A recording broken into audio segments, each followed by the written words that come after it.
I'm here today with Mike Sartain. He is a contestant on Millionaire Matchmaker. A lot of you guys don't know what that is. Basically, you just check out the title, Millionaire Matchmaker.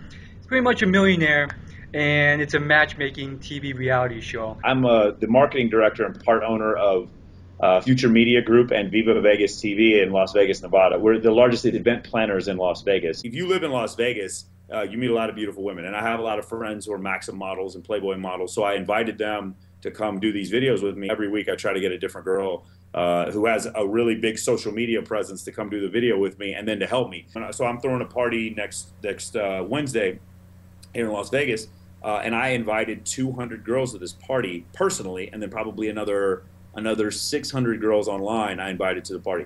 The whole thing, what we would call game, doesn't need to occur. It never happens. Exactly, yeah. I live in an environment with 50 girls. Like, there's no game. You don't need game at that point. It's pre-selection. It doesn't happen like that. It's just so much pre-selection. And, like, I don't have to be a douchebag. I don't have to be rude. I can just legitimately be my nerdy fucking self. When I lived in Wichita, Kansas, there weren't that many beautiful women. If I saw a woman that I was physically attracted to, I actually had a lot writing on it. I was really hoping she would let me go out on a date with her, right? I live in Las Vegas. Meeting beautiful women is not difficult at all. In fact, it's actually rare when I don't meet beautiful women. One really crazy thing that happens when you have a girl that you're strictly friends with, she starts seeing you as not like a sexual mate. She just starts seeing you as like her buddy, right? She doesn't see you as like a sexually viable candidate, right? And then she introduces you to one of her friends, and her friend becomes like unreasonably, outrageously attracted to you, right? The girl that you're friends with sees her friend attracted to you, and then she all of a sudden is like, wait, did I miss something here? Why are she so attracted to him? And then, God forbid, you start making out with her friend in front of your friend, in front of the female that you've been friends with, and then all of a sudden, like, a confusion. I've seen it, like these confused looks on the girls' faces. They're like, wait, I didn't look at Michael that way. I didn't think of him like that. It's weird things start happening. I start getting text messages in the middle of the night like, wait, I didn't expect that from this girl. And it's not even her fault. We all know what the attraction triggers are. The same thing happens when girls are dating guy friends of mine. Those girls, what do they see? All they do is see Mike, and Mike doesn't argue with them, and all they do is they laugh every time they're with Mike, and every time they see Mike, they see him around girls, and the girls are laughing, and then the girls that are dating my guy friends are like, oh, Mike's so cute, and hopefully they'll introduce me to one of their friends. If this is a part of your life you really want to fix, you need to make this a priority. So one of the things you got to make a priority is your logistics. So meaning your distance away from that abundance of women that you want to be around. Because here's what happens. The prettiest girl in Wichita, she moves to Oklahoma City. The prettiest girl in Oklahoma City, she moves to Dallas.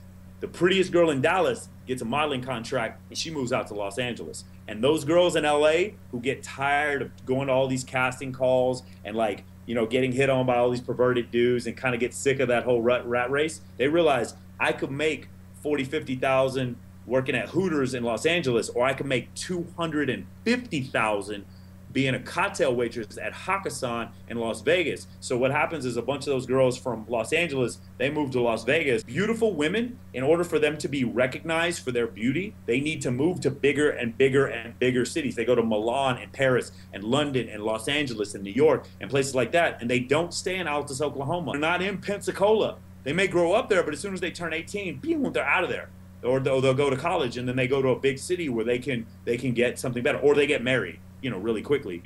Right in front of me, I'm looking at the Aria, Monte Carlo. I'm looking at the Cosmopolitan. Over there is Mandalay Bay. Like, literally, like 400 yards in front of me, I'm looking at the Aria. That's how far I want to be away from the epicenter of Las Vegas, which I personally believe, my personal opinion, is the epicenter of the entire nightlife world is here in Las Vegas. You need to ask yourself, where are you as far as your level of comfortability? Are you a 5 or a 1? It's a scale of 1 to 5. There's nothing wrong with being a beta male. If you're a beta male, you still get to eat. You might get to have sex every once in a while. Being a beta male isn't that bad, right? Or are you a 1 and you're like complete, like, fuck this. No matter what happens in my life, I'm going to get better with women no matter what. And those are the people who pick up And they move to New York, they move to Los Angeles, they move to Chicago, they move to Dallas, they move to Las Vegas. Those are the people who do that because this means more to them. A 7 game in Wichita will get you a 4, maybe a 3. A 7 game in Dallas will get you a 7. A 7 game in Las Vegas will get you a 10. Damn. You don't have to be the alpha male here. There's too many women. They got to date somebody. Like every once in a while, I'll get a female, I'll tell her, you know, hey, listen, this guy just wants to have sex with you, and that's it. So like either enjoy having sex with him or move on. He's not ready for monogamy. And they'll be like, oh, you're right, and they'll move on. But most girls, they just don't want to hear what I have to say. Because why? Because attraction's not a choice, and they can't articulate why it is that they're attracted. They see an attractive guy, and then they start imagining that the guy wants to be monogamous, that he's sweet, he's good with his mother, he loves puppies, and all this other shit that doesn't actually exist. Like, hey, you want to do better with men? Get in the gym. You want to do better with men? You see these girls that take these selfies and like they have long hair and little waists and big breasts and all that kind of stuff, and you make fun of them and you think the guys are shallow. You want to get better with men? You need to start doing some of that stuff. The things that men find attractive in women they do not come from society. Understand that. We have not been socialized to like big breasts and big butts and small waists and long hair and symmetrical faces. Thanks for watching part 1 of this video. Please check out part 2 because it gets even freaking crazier. I'll link that video right here.